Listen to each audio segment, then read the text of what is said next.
जय गुरुदेव।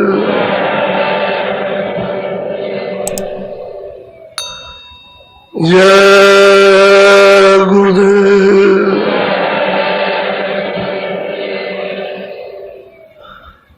जय गुरुदेव। नाम किसका? जय गुरुदेव। नाम किसका?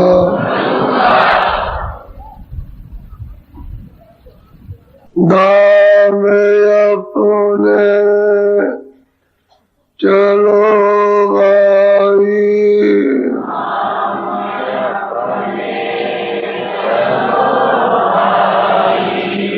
दाम अपने चलो भाई,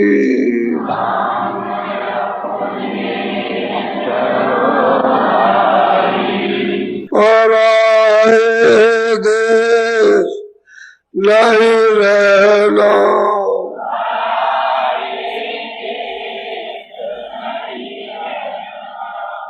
काम अपना करो जाई,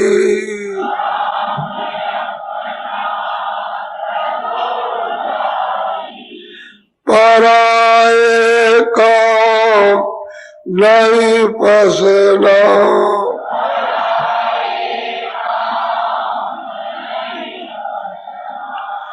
गुरु का नाम संभाले चल,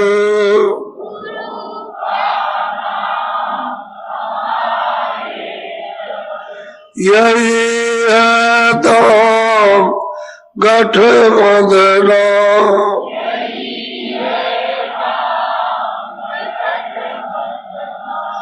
जगत का रंग सब मेला,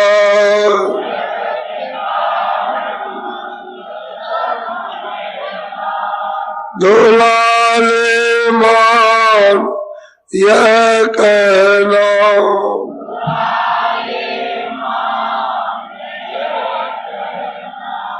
भोग संसार कोई दिन के,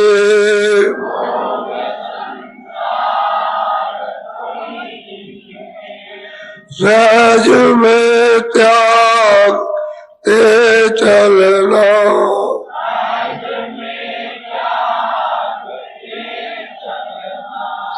सूरत मन थाम अधोघट में,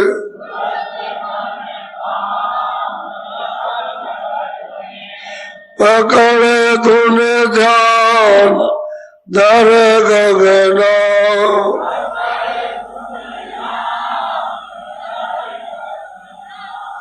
फंसे तुम जाल में बारी,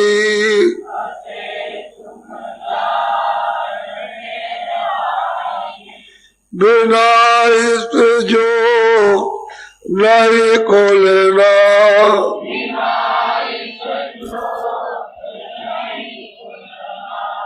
गुरु अब दया कर कहते,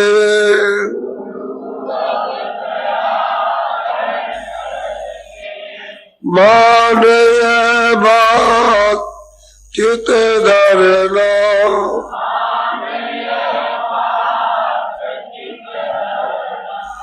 भटक में क्यों उम्र कोते,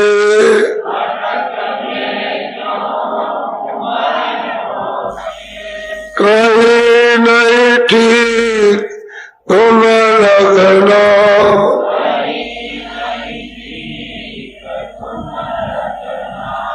बसो तुम आए नैनों में,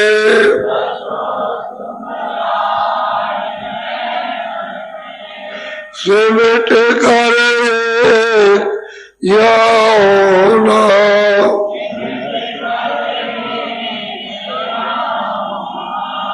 दुई तब दूर हो जावे,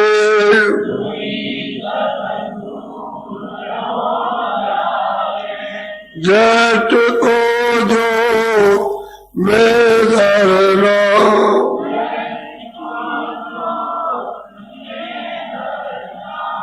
धाम अपने चलो भाई,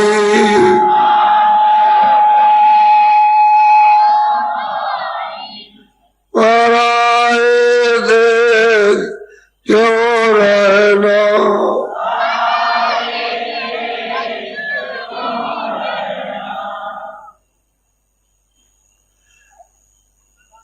नर नारियों, बच्चे और बच्चियों, ये देश परदेश है। जहां रह रहे हो उसी देश को मृतलोक कहते हैं। यहां कोई रह नहीं सकता। चाहे जितने बड़े तुम राजा हो जाओ, चक्रवर्ती हो जाओ, चाहे बड़े धनी भानी हो जाओ, चाहे जितने भी विद्वान हो जाओ, या गरीब से गरीब, या कोई नहीं रह सकता। ये परदेश, इसी को कहते हैं काल का देश। काल का देश क्यों कहते हैं? कि कर्मों का विधान बनाकर और आपको ये दे दिया, केवल ये पाप है, ये पुण्य है, अपना अपना अपनी इच्छा से करो और अपना अपना भोगो, उससे कोई मतलब नहीं है। अब आप अपनी इच्छा से कर्म करते हो पाप पुण्य, और फिर उसी का भोग भोगते हो, तो फिर आपको 84 चार खानों में जाना पड़ेगा। पशु पंछी कीड़े मकोड़े जल के जीवों में यही जीवात्मा वहां बंद कर ली जाए तो वहां कितना दुख मिलेगा। तो यह है किराए का मकान। ये मनुष्य शरीर वैसे अमूलक है, प्रभु की प्राप्ति के लिए आपको दिया गया। अमूलक है लेकिन किराए पर। समय पूरा होते ही, क्या समय, श्वासों की पूंजी दी है, वो पूरी होते ही ये जो श्वासें दी जाती है, नाक से निकालो, मुंह से निकालो, और जब पूरी खत्म हो जाएगी तो आके खड़ा हो जाएगा कि मेरा मकान अभी खाली कर दो। तो तुरंत उसी समय पर मकान को आपको खाली कर दो, एक सेकंड नहीं रह सकते हो। यह है किराए का मकान। और आप लोग अपनी आंखों से अड़ोस में, पड़ोस में, घर में, बाहर, जात में और जात में और में, सब में देखते रहते हो। कोई उधर देखता है शमशान में जा रहा, गाड़ा जा रहा है, कोई उधर देखता है मरघट घाट पर जलाया जा रहा, कोई पानी में बांध के डुबाया जा रहा। ये दशा रोज हर घर में, हर मोहल्ले, हर जात में होती है। ये किराए का मकान है, आपको अभी खाली करना। अभी तो आप कहते हो मेरा सामान, मेरा ये, मेरे रिश्तेदार, मेरे बच्चे, और श्वासों की पूंजी खत्म हुई, खड़ा हो जाएगा, निकलो मेरे मकान से, तो आपका होश उड़ जाएगा। ये मनुष्य शरीर किराए का मकान, उसने किराए पर आपको, जीवात्मा को दिया कि मेरा मकान मैं तुमको देता हूँ और तुम इसमें बैठ करके जहां से तुम आई हो वहां पहुंच जाओ। इसलिए उसने ये मकान आपको दिया, लेकिन आप इससे कोई काम नहीं करते हो अपने लिए। ये काम कूड़े कचड़े करते हो और बटोरते रहते हो, इकट्ठा करके लाते हो। जैसे हाथी पानी में नहाता है ना, नहाने के बाद जब चलेगा तो मट्टी को उठा के ऊपर फेंकेगा। यदि कूड़े कचड़े को उठा के पाप पुण्य का ऊपर डालते हो तो फिर आपको इसका भोग भोगना। ये भोग तो आपको कर्म कर्जा में ब्याज के भोगना ही पड़ेगा, इससे छुटकारा नहीं हो सकता। एक महात्मा जी जा रहे थे तो राजा ने कहा ये कौन जा रहा है? कहने मैं एक महात्मा जा रहा है। अच्छा बुलाओ। तो बुलाया, उनसे दो चार बातें की, कुछ पूछा, वो कुछ नहीं बोले। राजा का घोड़ा खड़ा था बंधा हुआ, तो दिन बदी थी, कहीं जाने वाला था। तो तो राजा ने कुछ पता नहीं क्या आया, उन्होंने जवाब नहीं दिया, कुछ नहीं कहा। अच्छा इसको घोड़े की लीद खिला दो, ये उठाओ इसको खिलाओ।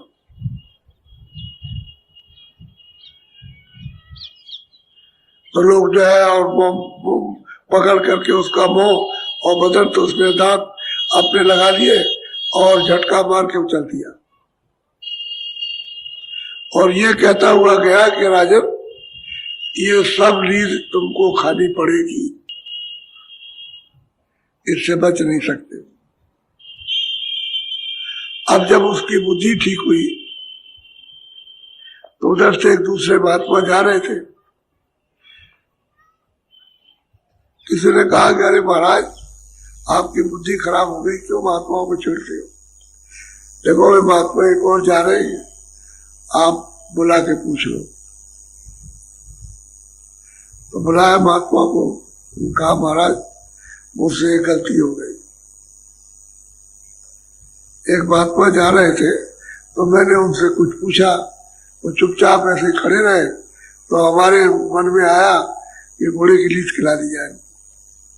तो मैंने जबरदस्ती उनके मुंह में, वो तो खैर चले गए। तो महाराज कह रहे महात्मा का शराब लग गया, ये लीद तो तुमको खानी पड़े। तो महाराज अब आप बताइए इसका उपाय क्या है कि लीद न खाना पड़े? एक काम करो,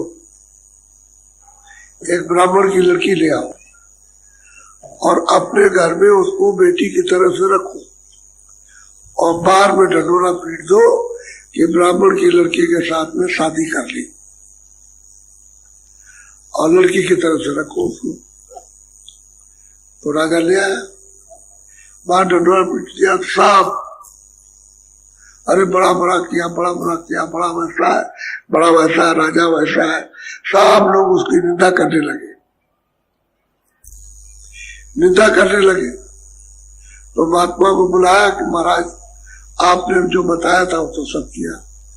तो कहा देखो वहां तो उतनी लीद रखी थी जितनी उसने महात्मा को खिलाई थी। तो महाराज अब तो सब खत्म हो गई, लेकिन उतनी बची है, इसके लिए क्या करें? कह लगे कुम्हार रहता है तुम्हारे इस नगर में, उससे जाकर के कहो कि राजा ने ऐसा किया कि ब्राह्मण की लड़के के साथ शादी कर ली और उसने अच्छा किया कि बुरा किया, ये बताओ। तो कुमार क्या गए तो बर्तन बना, अपना मिट्टी के बना रहा था। कुमार से कहा कि अरे भाई कुमार हमारी बात तो सुन लो। तो अपना अरे भाई बात तो सुन लो, हम जरा दो बात करने आए। तो अपना बना रहा अपना, फिर उसने कहा तो सामने खड़ा हो गया, अरे भाई भाई जरा बंद करो, भाई दो बात सुन लो। क्या सुनने? कि राजा ने ब्राह्मण की लड़की के साथ शादी कर ली, तो तुम ये बताओ कि अच्छा किया कर। अरे कह लगे वो लीद तो उसी को खानी है और कोई नहीं खाएगा, वो लीद वही खाएगा, कुछ नहीं, जाओ वो जो बची हुई वही खाएगा। इसके माने कुम्हार वो सब कुछ जानता था, पूरा महात्मा था, वो जानता तो लीद तो नहीं खानी, जाओ जाओ और कोई नहीं खाएगा। तो आखिर वो राजा को खानी पड़ी। यह कर्म भोग है, जो जैसे जिसके उसने खिलाया तो उसको खिलाया जा रहा, वो बच नहीं सकता। ये कर्म क्षेत्र भूमि है, आपको कर्म करने का अधिकार दिया गया, तो आप क्यों किसी को सताते हो, क्यों मारते हो, क्यों काटते हो, क्यों धोखा देते हो, क्यों बेईमानी करते हो? फिर उसी तरह से वो आपके साथ करेगा, तो आपको मारेगा, धोखा देगा, ये करेगा, 84 में जाओगे, काटे जाओगे, पीटे जाओगे, ये सब काम होगा। ये तो कर्म क्षेत्र है, यहाँ जो जैसे करता वैसे बर्बाद है। क्यों ऐसा करते? मनुष्य शरीर पाया, जो बन सकता अच्छा करो।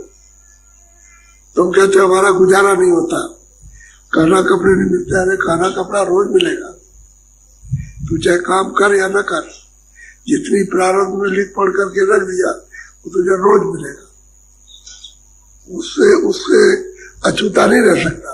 बाकी जो शरीर मिला उससे आगे कर्म कर ले, जिससे फिर जब शरीर समाप्त हो तो दूसरी यानी प्रारब्ध की क्रिया चालू हो जाए, बन जाए। पशु में रहे, पंछी में रहे, कहीं भी रहे, लेकिन वो प्रारब्ध बन जाएगी तो फिर उसका भोग फिर भोग।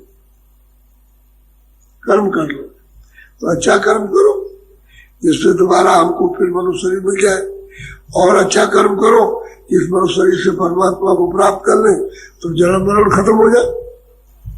ऐसा करो, लेकिन कुछ नहीं आजकल ऐसे ही हवा में बह रहे हैं, उनको पता ही नहीं कि हम क्या कर रहे हैं, क्या अच्छा और क्या बुरा कुछ नहीं पता। करते जाओ सब इसी में पड़े हुए, हमारा गुजारा नहीं, हमारा गुजारा। पहला गुजारा लाख पे और करोड़ में भी नहीं हो रहा, पहला गुजारा राज पाने पर भी नहीं होता, धनी मानी बनने पर भी नहीं, बड़ा विद्वान बन गया फिर भी वही गुजारा नहीं हो, गुजारा नहीं हो, क्या कुछ ले जाएगा? एक इतना भी कुछ नहीं ले, एक बालू का कण वो भी नहीं ले सकता, शरीर तो मोटा है, ये तो किराए का मिट्टी का पोतला है, ये तो यही पर इसी जगह अभी मिट्टी में मिला जाता है। इसको समझना चाहिए, इसमें जो कुछ भी जौहर और खेलो तमाशा है उस जीवात्मा का सूरत का है, वो जब तक इसमें है तब ये चलता फिरता बोलता, और जैसे ही निकाला भटका, ना हिल सकती, ना हाथ हिल सकते, ना पैर हिल सकते, ना कान हिल सकते, न जिभ्या बोल सकते, तो क्या करोगे? फेंक दो, घर में रखे क्या करो? अनमोल मनुष्य से जो किराए का मिला है उसको हम जो समय बाकी बच गया उसमें प्रभु की प्राप्ति के लिए कुछ उपाय करो। ये शरीर जा रहा सबका, नर नारी स्त्री पुरुष बच्चे सबका जा रहा, ये तो बात यह है कि हवा की तरह बह रहा, खत्म हो रहा। इसी में जो कुछ करना कर लो, और बाकी समय निकलने के बाद फिर क्या करो? रोगे पछताओ, फिर रोना ही रोना है, फिर सजा ही सजा है, आराम तो कहीं मिलेगा नहीं। अरे पशु में, पंछी में, कीड़ों में, जल के जीवों में जल मिलेगा, वो आराम कहाँ? वे आराम। और नरकों में जाओगे तो 24 घंटे एक क्षण भी चैन नहीं, यातना। इसलिए शरीर से कुछ करो। बोलो।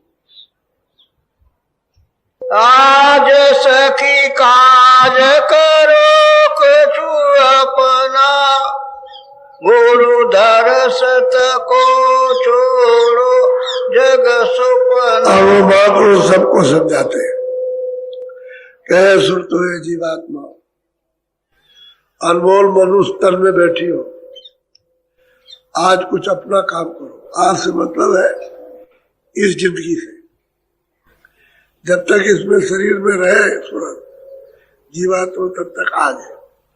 तो कहते हैं आज कुछ अपना काम करो, तुम खोज करो उन महात्माओं की, ताकि तुमको उनका मिलन हो जाए, दर्शन हो जाए। दर्शन हो जाएगा तो उनकी तरफ देखो कि वो क्या कह रहे हैं, क्या तुमको बता रहे हैं। तो कुछ नहीं, महापुरुषों की तो कोई खोज करता नहीं कि जिससे ये जीवात्मा जन्म मरण से छुटकारा सदा के लिए पा जाए। वो तो बहुत प्यार से मनुष्य तन की जीवात्माओं को, सुरतों को समझा रहे, अरे भाई कुछ अपना काम कर लो, ये काम तो पराया है। ये जितना भी शरीर से काम करते हो, ये शरीर तो आपका नहीं, तो काल का है। और सामान किसका इकट्ठा किया? काल ने कहा ये सामान इसके लिए इकट्ठा करो, इसकी मरम्मत करना। तो जब ये खाली हो गया तो ये पड़ा सामान तो सब ये पड़ा, मकान हो, सोना हो, चांदी हो, जमीन हो, और सामान हो, कपड़े हो, जो कुछ भी हो ये सब पड़ा। ये इस पे काम तो आने वाला नहीं, इसको तो तुरंत उठाओगे और वहां जला दोगे जाकर, इसका कुछ नहीं। ये उसने दिया इसलिए कि इसकी मरम्मत करो, इसको ठीक रखो, निरोगी रखो, स्वस्थ रखो, आंख अच्छी रहे, कान अच्छे रहे, और मतलब ये कि सब शरीर ठीक रहे, ऐसा इसको रखो। उसके लिए कि कपड़े भी दिए, खाना भी, ताकि चलता रहे। और ये नहीं दोगे तो ये फिर मतलब खत्म हो जाएगा। तो उसने अपने सामान की रक्षा के लिए दे दिया और बाकी उसने कहा भाई मकान तो किराए का मेरा है।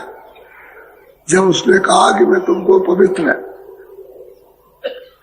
स्वच्छ साफ मकान देता हूं, देखो मेरे मकान को गंदा मत करना, और ये है कर्म, पाप पुण्य अच्छे बुरे।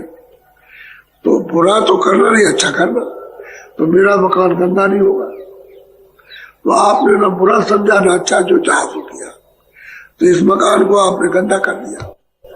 अब वो जब आएगा कि भाई देखो तुम्हारा समय तो पूरा हो गया और मैंने तो ये कहा था कि मेरे मकान के द्वारा जीवात्मा को उस जरूरत को प्रभु के पास पहुंचा दो, तो आपने तो कोई काम किया, हमारे मकान को गंदा कर दिया। अब आते ही पिटाई करेगा, मार लगाएगा, कटीली जूतियां जब मारेगा तो कितना चिल्ला लगाओगे, कितने रोएगा, तो छोड़ेगा आप?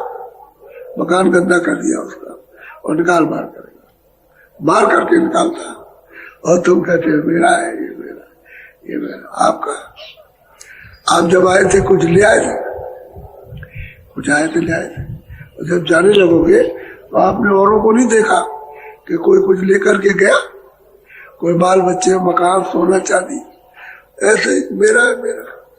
अरे जिसका सामान है उसको बरतो, और जब वो आए कि भाई चलो चलो तुम तैयार हो जाओ, तो मैं तो कहूँगा अच्छा चलो चलो मैंने अपना काम कर लिया, आपके मकान में आपने लिया, उसे यूं कहो।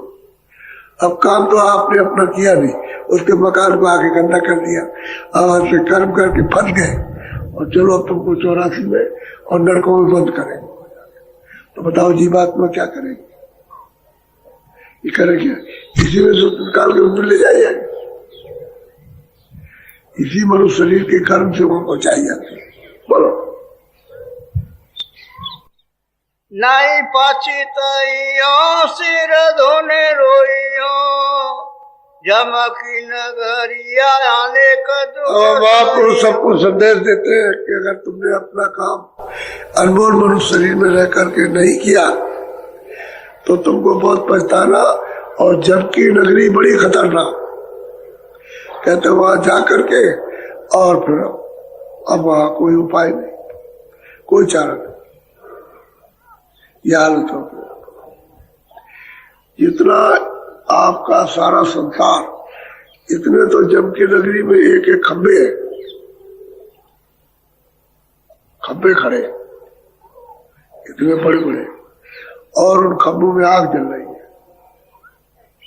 महात्मा ने देखा तभी तो बताया, आग जल रही थी यहां से, और लाखों लाखों मीलों की लगी लगी, कहते जैसे बांस होते, उन पर वो नुकीले बिल्कुल ऐसे टांग लेते, वो रूहों को, सोटों को उसमें टांग करके उसमें जलाते, और तुम रोगे, चिल्लाओगे, चीखोगे तो लाखों मील तक आवाज जाती, लेकिन वहां कोई जाने वाला नहीं। तो कहते हैं मेरा है, मेरा है, मेरा है, ये मेरा, ये मेरे, ये मेरे। इस ममता में और मोह में फंस करके बस वो एक काटी है ना, काटी, उसमें लगा करके लाशा और पानी में छोड़ दिया, बस मछली आई उधर से, तो उसको तो अच्छा लगा, अंदर ले गई तो उल्टा काटा है, और जब उधर से आया तो फंस गया, अब तड़प रही है। तो ऐसे मोह ममता में आकर इसमें फंस गए, और जिगर को फटवाते, फट जाता है, और कोई वहां पूछता नहीं कि तुमको क्या दर्द हो रहा, क्या नहीं हो रहा। ये भान कर, इसलिए किराए का मकान उसने दिया, इस मकान से मनुष्य रूपी तन में दरवाजा, इसी में दरवाजा है मालिक के पास जाने का, लेकिन वो महात्मा मिलेगा तब मिलेगा, और वह जगह मिलेगा। जो उसको जानता है, जिस रास्ते से आता जाता, वो बताएगा तब चलोगे, वो नहीं बताएगा तो जम की नगरिया में कितनी त्रास, कितना कठोर दंड यात्रा है, वहां एक क्षण भी आराम करने को नहीं मिलता। बोलो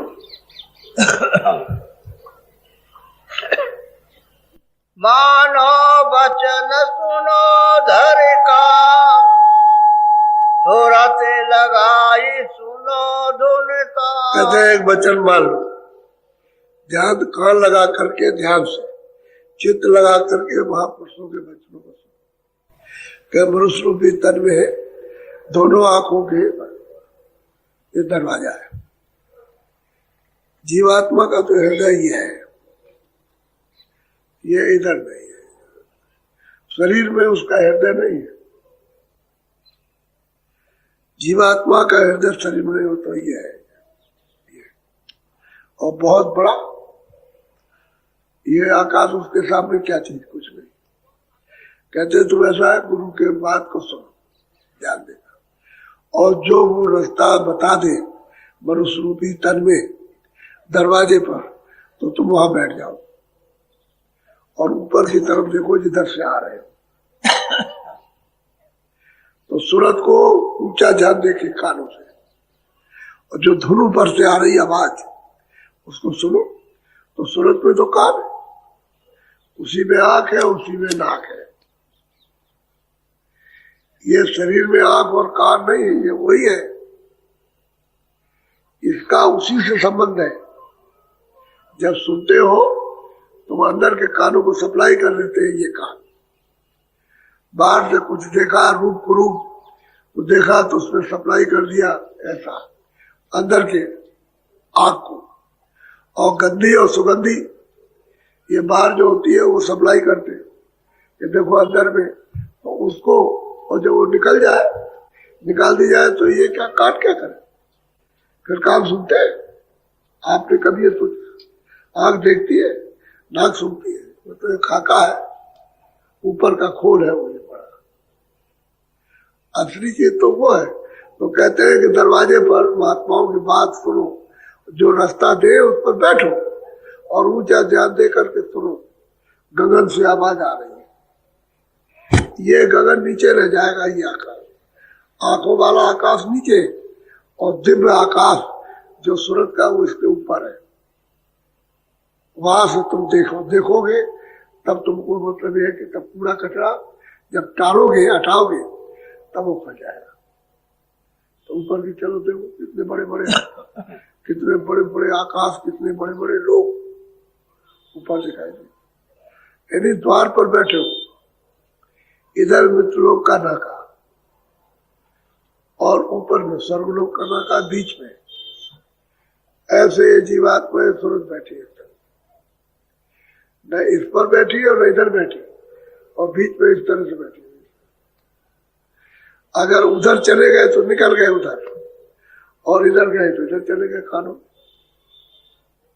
तो उधर तो सब आप भूले बोले। अब कहते हैं वचन महापुरुष के सुनो, चित्त दे करके कान लगा के सुनो, और वो जो रास्ता दे दे उसको करो, तो जल्दी तुम्हारा काम बने, अपना काम होगा। और ये इंद्रियों का काम है, सामान वामान इकट्ठा करना, ये इसकी जीवात्मा को कुछ मिलेगा। तो सिर्फ किराए के मकान के लिए, हमारा भी किराए का मकान, हम भी किराए के मकान में, इसको हमको भी खाली करना है। ये अपना नहीं है, ये दूसरे का है, उसको काम करो, खाली करो। और तुम इसमें फंसे रह जाओगे, और तुम अपना काम करोगे नहीं, दूसरे काम करने में फंस जाओगे, तो जन्मों मरो, कौन बचाएगा। महापुरुष आते हैं, चिल्लाते हैं, कहते हैं तमाम जगह लोगों को होश में लाते हैं, अरे भाई तुम जुग जुग से आए हुए हो, यहाँ के तो रहे। कोई भी सूरत किसी भी शरीर में, पशु पंछी हो, आदमी हो, कोई भी हो, कीड़ा मकोड़ा कोई भी हो, सब अपने देश से आई। ये परदेश है। बोलो। नहीं मारे मारे जन्म हो चारों खान। अब वही महापुरुष जो अपनी आंख से, वो ज्ञान चक्षु से, दिव्य नेत्र से, तीसरी आंख में जो देखते हैं कि भाई ये किस तरह से जन्मते मरते, तो कहते हैं भाई अगर नहीं तुम अपना काम करते हो, महात्मा की बात को सुन करके और दरवाजे को जान करके नहीं बैठते हो, और उस धुन को, जिस धुन से आए हो उसको नहीं पकड़ते हो, तो जाओ चारों खानों में। चार खान के अंडज जो अंडे से पैदा होते, पिंडन जो जेर से पैदा, उखमज जो बरसात होती है पृथ्वी से निकल पड़ती है। और अस्थावर 4 सेंटर जेल खाने। अस्थावर कहते हैं वृक्षादि, ये जो पृथ्वी पे खड़े हैं जंगलों में, इनको अस्थावर कहते हैं। ये 4 सेंटर जेल खाने। और फिर उसके बाद में 84 गच्छी हो गया वो अलग। ये बड़े बड़े जेल खाने, ये छोटे जेल खाने में बंद हो जाए।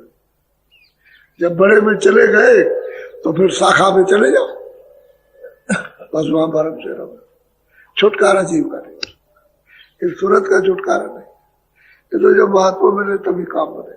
बोलो माने माने अब मेरी कही बात। अब महापुरुष कहते हैं, अरे मान ले, ये जलम जा रहा जुए में, ये इंद्रियों के साथ जो आनंद ढूंढ रहे हो, यह आनंद नहीं है, ये जुआ खेल रहे हो, हार जाओगे। जब हार जाओगे सब तो रोते हुए चले जाओगे, जैसे जुआरी जुआ खेलता हार जाता, सब मकान भी गया, जमीन भी गई, पैसा भी गया, तब हार गया, अब रोज करके जाता है, अब क्या करेगा। ऐसे ही तुम्हारे काम कोई नहीं आएगा, तुम्हारा कुछ नहीं, हार जाओगे। अभी तुम देखते देखते बुढ़े हो जाओगे, अब कोई तुम्हारे काम नहीं आ रहा, बच्चा काम नहीं आ रहा, बच्चे के उसका पड़ोस का रिश्तेदार कुछ नहीं, अपने किए कर्म को तब आप रोते हो, अब आप पछताते हो तो क्या होता हो। ये तो यहाँ दशा है। अब 84 में जाओगे 4 खानों में तो वहां तो मतलब ये, और नरकों में चले गए तो फिर क्या, वहां का तो कुछ वर्णन नहीं करने का है। इसलिए अभी जगो।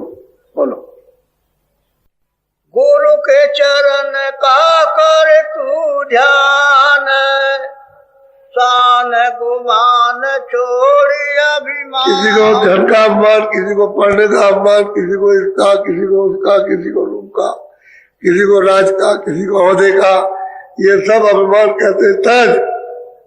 वो महात्मा जो दरवाजा बताएंगे तो आगे कहते हैं महापुरुष के चरण प्रकाश। ये सूरज उनके चरणों के बराबर प्रकाश नहीं करता, उसमें इधर जब ये आंख खुलेगी तो बहुत प्रकाश, बहुत।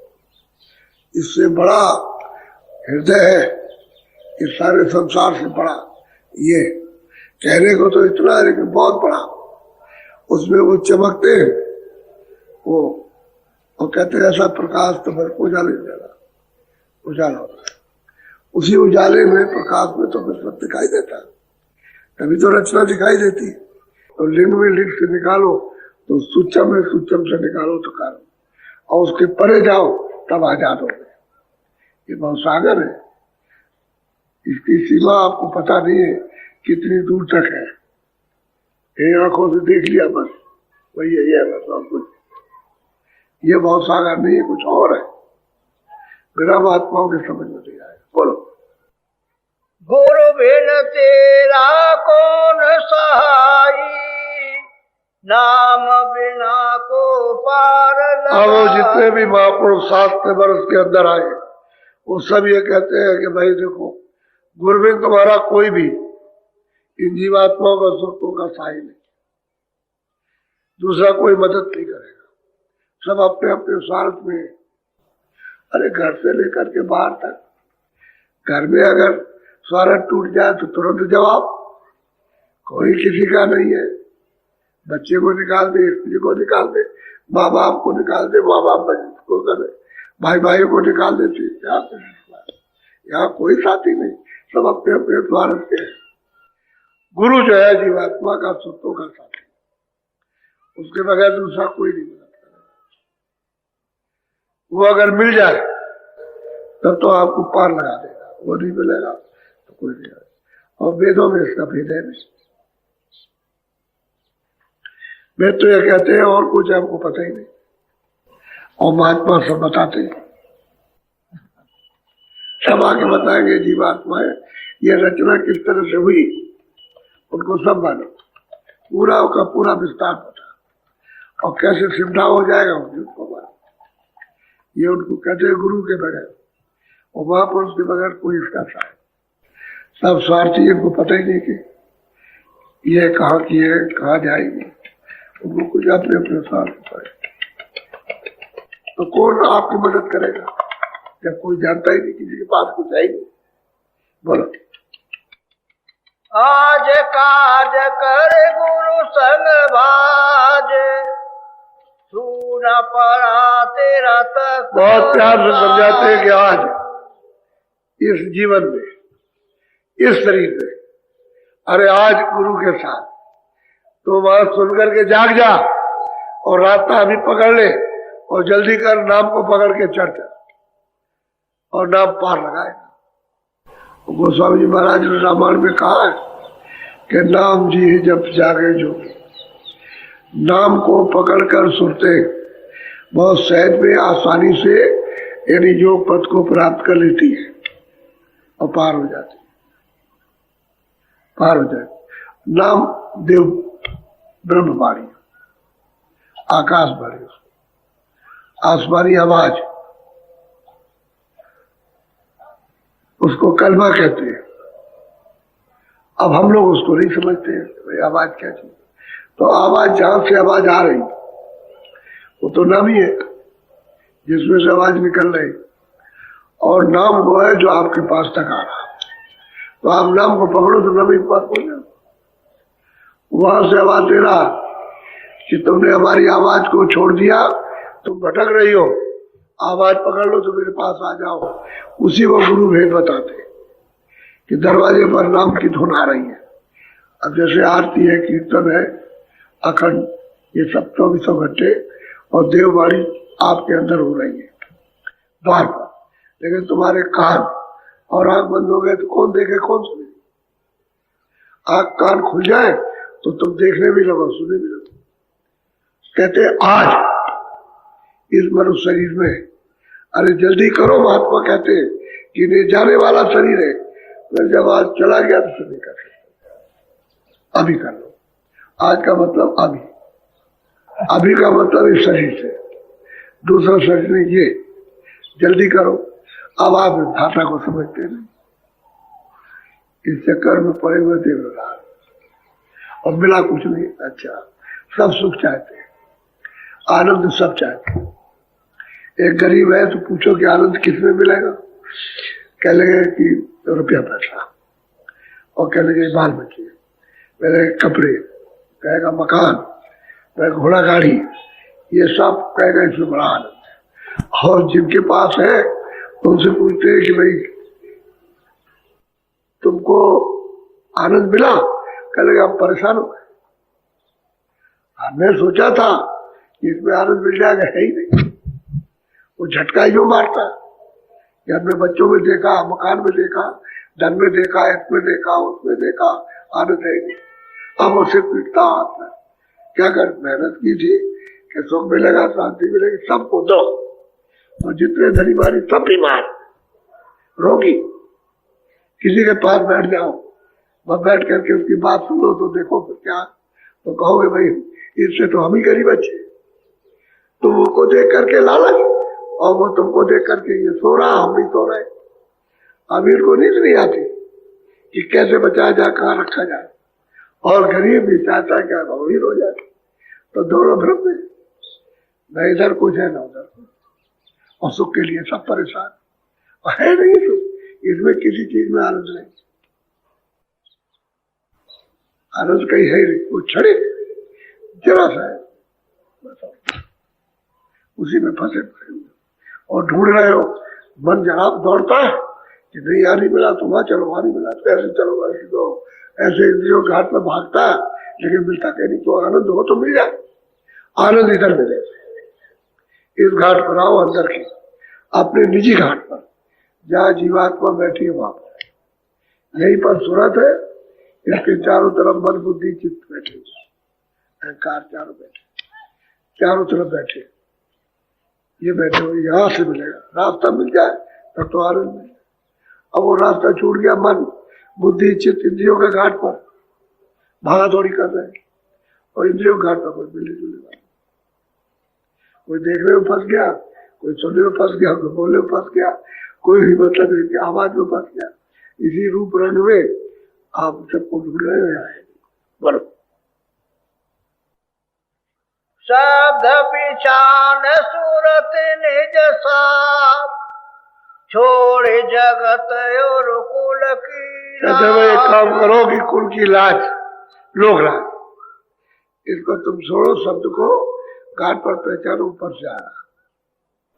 जब शब्द को पहचान लोगे तो आप क्या मक्खन, बाकी सब छाछ है। मक्खन जो निकला हुआ पानी वो छाछ। तो आप घाट पे बैठ के सोच लो तो वहां तो मक्खन निकल आए। सार को पाओ, चलो अपने देश में अपने घर में पहुंचो। और ये तो फिर पीछे से आपत्ति आपस है और समय निकला जा रहा है। बोलो मन और सूरत गुरु संग माज, नहीं फिर खोलिए तेरा। चले भाई एक काम करो कि अगर मन को और सूरत को धोना चाहते हो तो गुरु के पास जाओ, वो इसकी धुलाई करेगा। सूरत की धुलाई करेगा, मन की भी, बुद्धि की, चित्त की और अंतःकरण की, और सूरत की भी धुलाई कर देगा।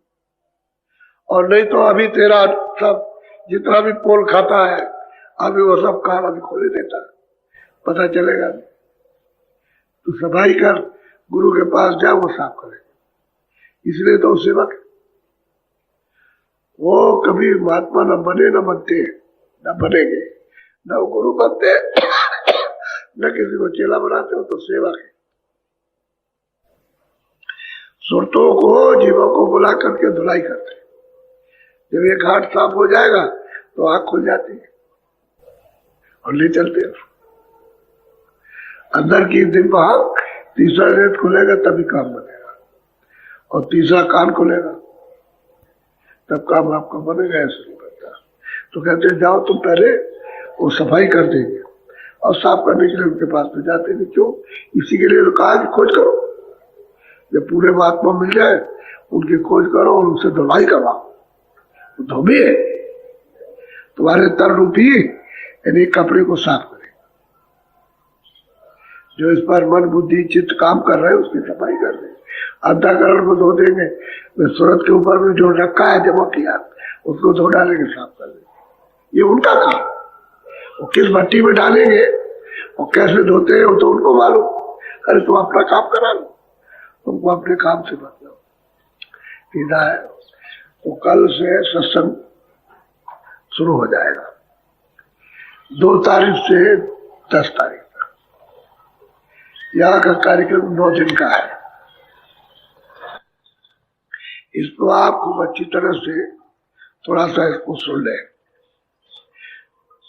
ले, अच्छी तरह से मन लगा के चित्त से सुन ले, और जो कुछ मिल जाए उसको ले ले। निभक्त तो दिन निकला जा रहा, और ये सुनने को आपको कभी नहीं मिलेगा। जो सुनाया जाएगा कभी आपने सुना ही नहीं, और कभी ऐसा मिलेगा भी नहीं। वो चीज मिलेगी, उसको देखो।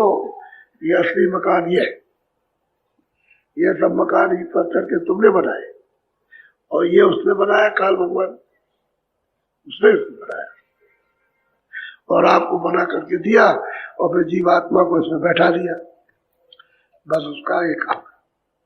क्योंकि वो तो बात यह है कि उसने तो तपस्या की है। जैसे कोई महात्मा तपस्या करे तो मतलब यह है कि वो गद्दी प्राप्त कर सकता है। यहाँ के राज की गद्दी नहीं, स्वर्ग की गद्दी प्राप्त कर सकता है। स्वर्ग से वैकुंठ की गद्दी, वैकुंठ से और ऊपर के बड़े बड़े लोग हैं उनकी गद्दी प्राप्त कर सकता। तो सब तपस्या, तो काल ने तपस्या की है सत्पुरुष की, और कितने युग है इतने गिनती नहीं हो सकती। इतने कल्प, इतने सतयुग, त्रेता, द्वापर निकल गए, और तपस्या करते करते करते तब सत्पुरुष प्रसन्न हो गए। तो इससे कहा भाई हम तुमसे खुश हो गए, क्या चाहते? तब उसने कहा कि हमको ऐसा दे दीजिए कुछ राज कि हम थोड़ा सा। तो फिर सुरतों को इनको दिया काल, और ये मसाला मिला के उसने सब बना दिया। ये मसाला उसका है, जल, पृथ्वी, अग्नि, वायु, आकाश। ये तो मसाला स्थूल है, और लिंग मसाला वो है 10 इंद्रिया और रजोगुण तमोगुण सतोगुण 10 3 13 और मन और बुद्धि और चित्त और अहंकार 17 तत्वों का लिंग शरीर वह है। इससे साफ वहां अंधेरा नहीं है, अंधेरा है। वहां ये सूरज नहीं निकलता है, ये चांद नहीं निकलता, वो उजाला ही उजाला। अब वो तो वहां देखोगे तो पता चलोगे किसका उजाला, वो तो प्रकाश ही प्रकाश उसमें रचना। और उसके ऊपर में जाओ जब ईश्वर के लोक में, तो वहां मतलब है 9 तत्वों का शरीर, निःशब्द स्पर्श रूप रस गंध ये, और मन बुद्धि चित्त और अहंकार 9 तत्वों का, ये 9 तत्व है। इसका वहां शरीर है सूक्ष्म, उसमें भी जीवात्मा स्वरूप बंद है। तो ये मसाला उसने बना करके और आपको ऐसे लाया, पहले उसमें बंद किया, फिर उसमें किया, फिर इसमें किया, अब इसमें करेगा।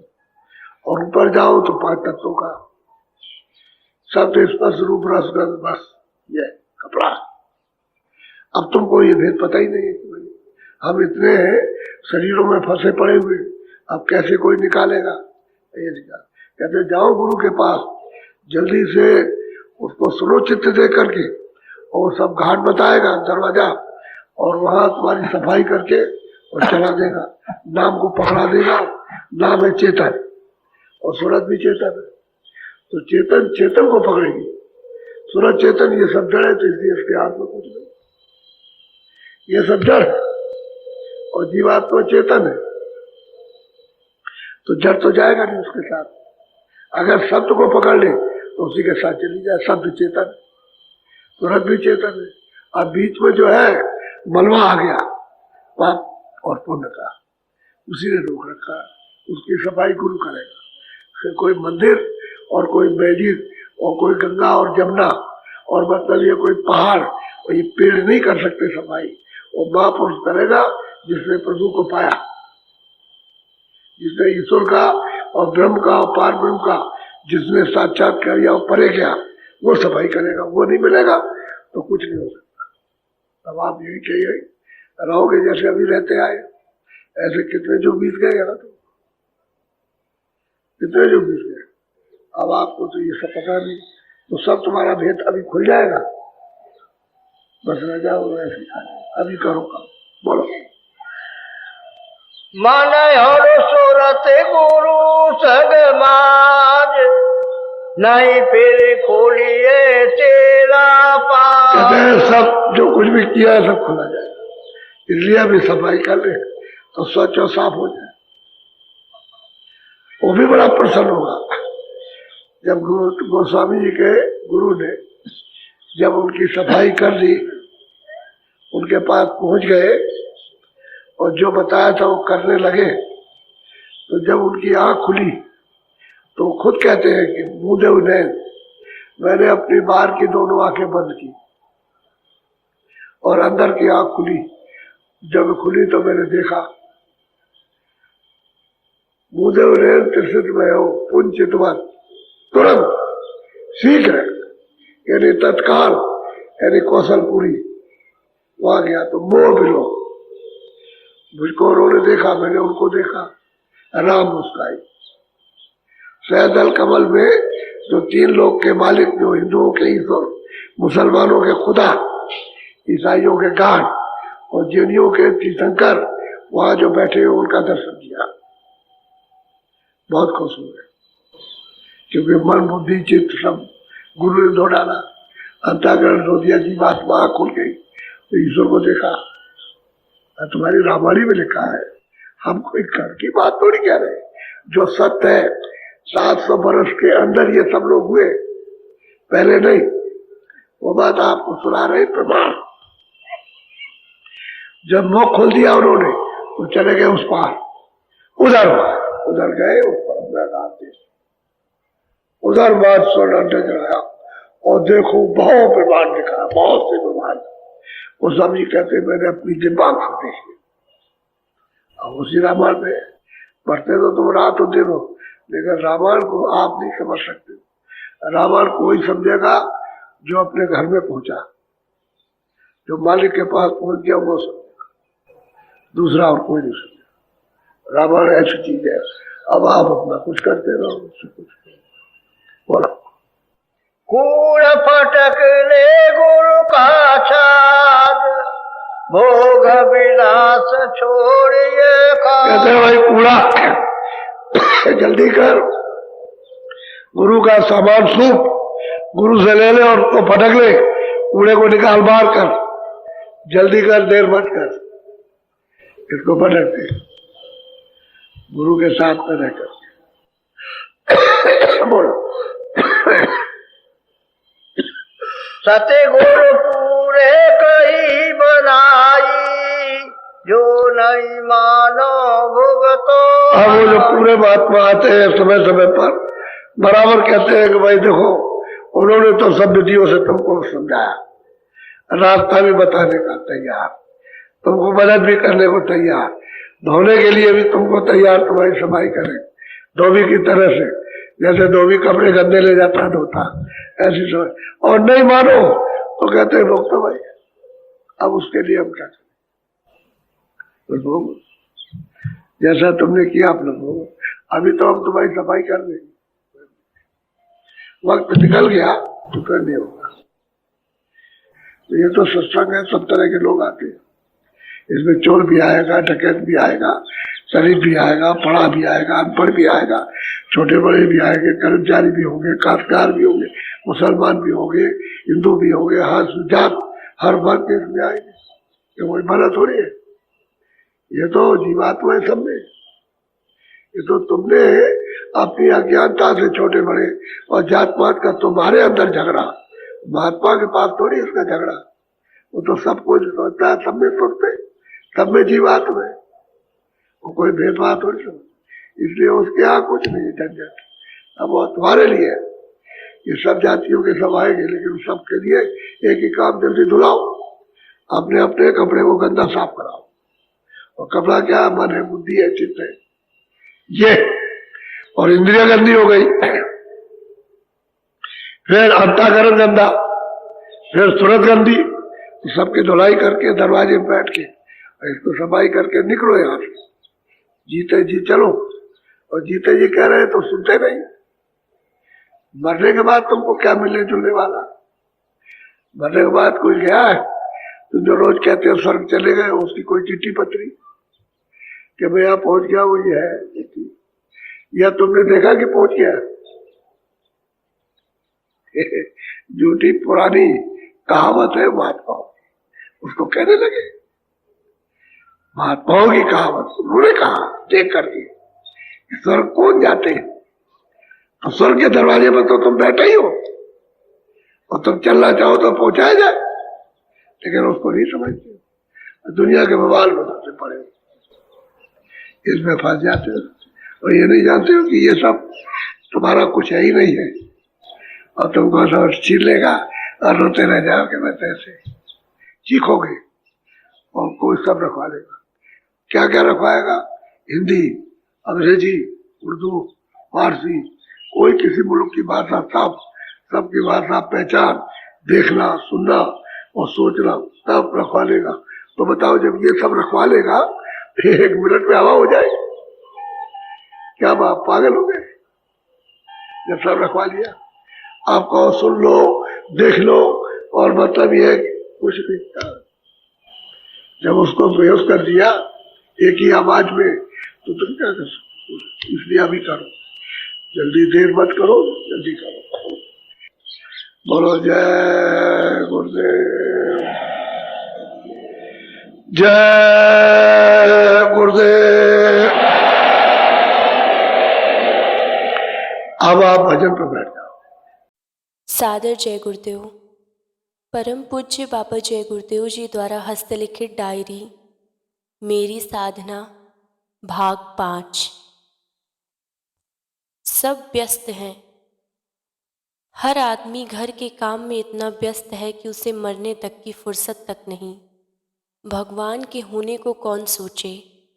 सब सोफ़ा सेट बनाने और रुपया मकान तथा साज सजावट और घूमने में और सिनेमा देखने में संलग्न हो रहे हैं। मुर्गी, अंडा, मांस, मछली, शराब का बाजार बहुत से बहुत गर्म है। बॉम्बे में बंद होने के कारण और जोर पकड़े हुए है और लोग कसरत से पीते, टिंचर पी जाते, स्प्रिट पीते हैं और बहुत सी नशीले चीज़ें पीते हैं। और हमारी छानबीन करने के बाद यह मालूम हुआ कि कसरत से शराब घर घर में बनती है और लोग पीते हैं। राज्य कानून से बंद नहीं होगी। ध्यान रहे, धर्म का जब प्रचार होगा तब अरुचि होगी। बहुत किस्म की शराब बन रही है। बॉम्बे की शराब खोल दी जाए और सरकार हमें मदद दे तो हम प्रेम के साथ बंद करा देंगे। शराब खोली न जावे, केवल प्रतिबंध हटा दिया जावे। दुखिया सब संसार देखा, सुखिया नाम आधार। नाना भाव की वासनाओं में लोग खेल रहे हैं और हर किस्म से चिंतित हैं। चेहरों पर शिकन है और अफसोस जाहिर करते हैं, दिल रोता है। शिवनेत्र खुलने की व्यवस्था और सुरत शब्द योग जो कलयुग में आसान है, सो सब संत अनुभवी पुरुष कहते आए हैं कि सरल है, पर गुरु अनुभवी प्राप्त होने पर आसान होता है। ज्योति स्वरूप भगवान को पाना है तो आपको प्रथम शिवनेत्र खोलना होगा और अंतर के कान खोलने पड़ेंगे। बिना दो दरवाजे खोले हुए तुम कभी ईश्वर ब्रह्म और पारब्रह्म तथा उससे परे सत्पुरुष के पास सतलोक में नहीं पहुंच सकते। कर्म। इस जगत में रहकर स्त्री पुरुष 5 वर्ष की अवस्था के ऊपर जो भी अशुभ शुभ कर्म करेंगे वह सब स्त्री पुरुषों को भोगना। पाप और पुण्य 2 कर्म हैं, इसमें कम और बड़े पाप होते हैं। सबकी सजाएं अलग अलग हैं और जो उन कर्मों की यातना अवश्य भोगनी पड़ेगी। कर्मों के पर्दे आँखों के ऊपर भाग पर जमा होते हैं, जहाँ दरिया का जल तथा अग्नि पहुँच ही नहीं सकती जो उसे जलावे। मनुष्य हो या स्त्री हो, जो संसार की तरफ तरक्की करते हैं, जैसे धन पाना, मकान पाना, अच्छे कपड़े पहनना और अच्छा खाना खाना, जैसी इच्छा चाहे वैसे धन खर्च करना, पुत्र पाना चाहे जैसे कर्मों से पाया जावे, इसी को सब लोग तरक्की समझते।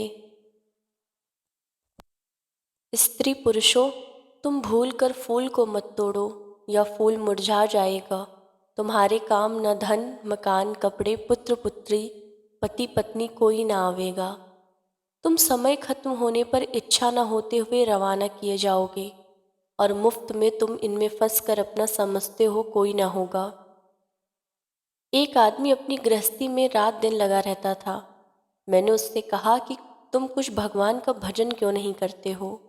तो वह आदमी मुझसे कहता है कि जो मैं बच्चों की सेवा करता हूँ यही ईश्वर का भजन है। काम भगवान ने करने को यही सौंपा है। मैंने कहा कि बच्चों की सेवा करते हुए इसी से समय निकालो, परंतु उसकी समझ में ना आया। 3 साल के बाद पहुंचा, देखता हूँ कि वह अपने में बीमार है और रोता है कि बच्चों, मैंने तुम्हें ऐसे पाला था जैसे लोग ईश्वर का भजन करते हैं और आज तुम हमारे काम नहीं आते हो। महात्मा जी ठीक कहते थे कि ईश्वर का भजन ही मुसीबत में साथ देता है। जगत के लोग स्वार्थी हैं। उसने मुझे बुलाया और कहा कि आप भजन करने की जुक्ति बताते। मैंने कहा कि मरने पर काम भजन नहीं देता है। जैसे नया तैरने वाला अचानक में डूबने लगे और कहे कि मुझे तैरना सिखा दो, नहीं सीख सकता।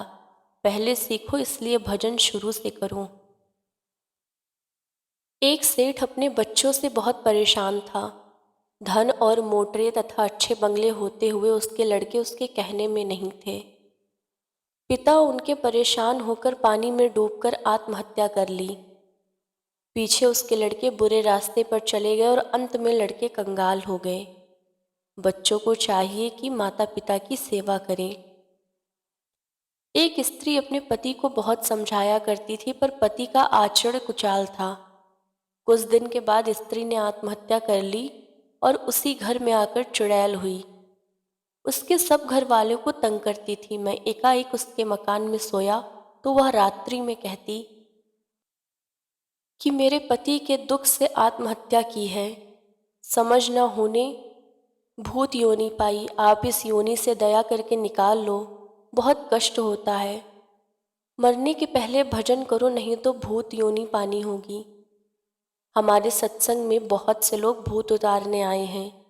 किसी के पास मौलवी दाढ़ी वाला हर वक्त साथ रहता है, किसी के पास औरत भूतिन रहती, किसी के पास जिन्न रहता है और बहुत से लोगों का दूर कर दिया। परंतु हर साल लोग आते हैं और हर साल भूत छुड़ाया जाता है। सुरत शब्द योग की साधना बताई जाती है। जो लोग मारकर बकरा, मछली, गऊ, शेर, हिरन, अन्य लोग जो मुर्दा गोश्त मांस खाते हैं, जो जानवर मारे जाते हैं, वह सभी भूत होते हैं, क्योंकि जितनी उनकी उम्र है उसके पहले मार दिए गए।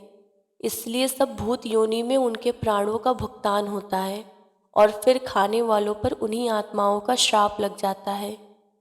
उनको भी भूत होना होगा और नर्क की आग में डालकर जलाए जाएंगे।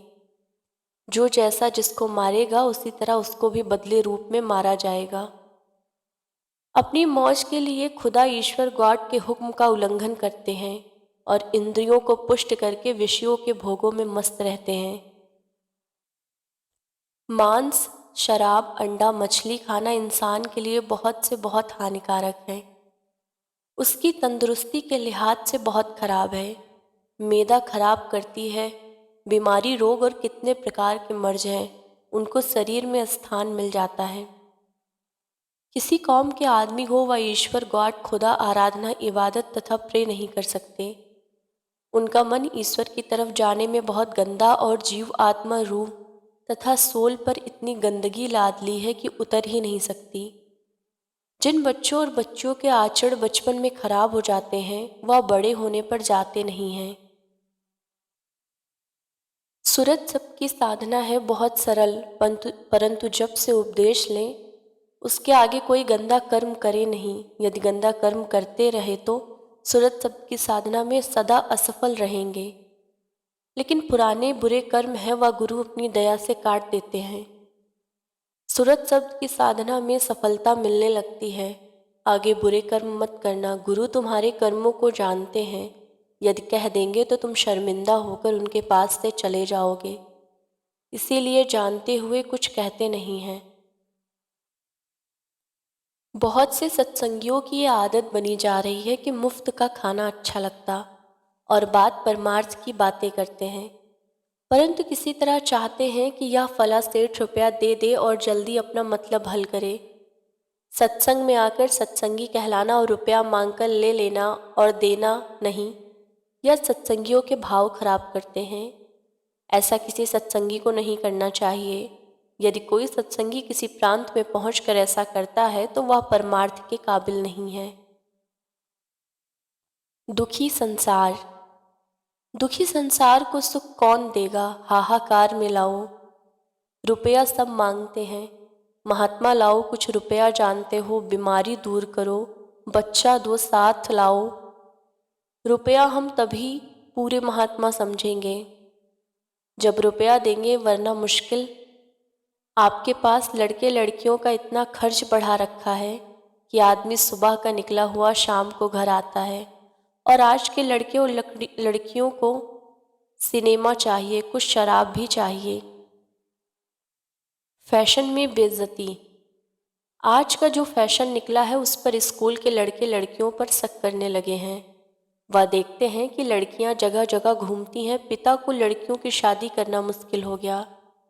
एक परेशानी होने लगी है और ज़रूर होगी। और लड़के घरों में सोचते हैं कि घूमने वाली लड़कियां घर में वह आएंगी, घर काम होगा ही नहीं, केवल घूमना। हम देखकर शादी करेंगे, फिर सुंदर हो, गाना गाती हो, उसके साथ रुपया भी मिले, उसके पिताजी पैसे वाले हों, हर समय कुछ न कुछ दिया करें और बहुत सी बातें सोचते हैं।